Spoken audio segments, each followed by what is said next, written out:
സാറേ കണ്ണു പറഞ്ഞ ഫോട്ടോ എടുത്തിട്ടില്ലല്ലോ. കൃഷ്ണമണിയുടെ പേര് അറസ്റ്റ് ചെയ്യും. കണ്ണു പറഞ്ഞ ഫോട്ടോ എടുക്കല്ലേ.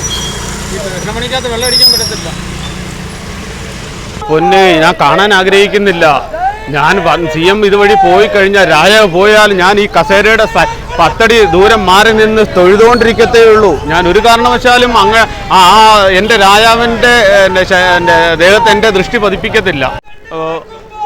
നമ്മൾ കണ്ടില്ല, ഏതൊക്കെ പ്രതിഷേധം ചെയ്യുന്നത്. എന്തിനാണ് നമ്മുടെ രാജാവ് എത്രയോ ദുഷ്ടനോ കള്ളനോ.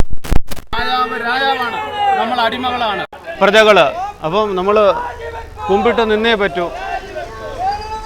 അപ്പം രാജാവിനെ നമ്മൾ വിഷമിപ്പിക്കാൻ പാടില്ല.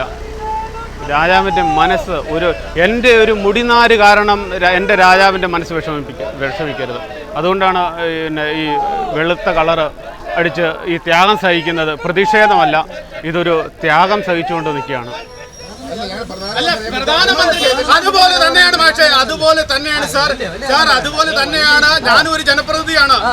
കേരളത്തിന്റെ മുഖ്യമന്ത്രി വന്നു കഴിഞ്ഞാൽ ഏത് വാർഡിലൂടെ പോവാന്ന് പറഞ്ഞു കഴിഞ്ഞാൽ ആ മെമ്പർമാരെ അറസ്റ്റ് ചെയ്തുകൊണ്ടാണ് പോകുന്നത്. പിന്നെ എന്റെ ശരീരത്തെ കറുപ്പ് കണ്ടു കഴിഞ്ഞാൽ എന്നെ അറസ്റ്റ് ചെയ്യുന്നു പറഞ്ഞുകൊണ്ടാണ് ഞാൻ ഈ ത്യാഗം സഹിച്ചിട്ട് ഈ പെയിന്റ് എല്ലാം അടിച്ചിരിക്കുന്നത്. സാർ ഇല്ല സാർ, പറ്റില്ല സാർ.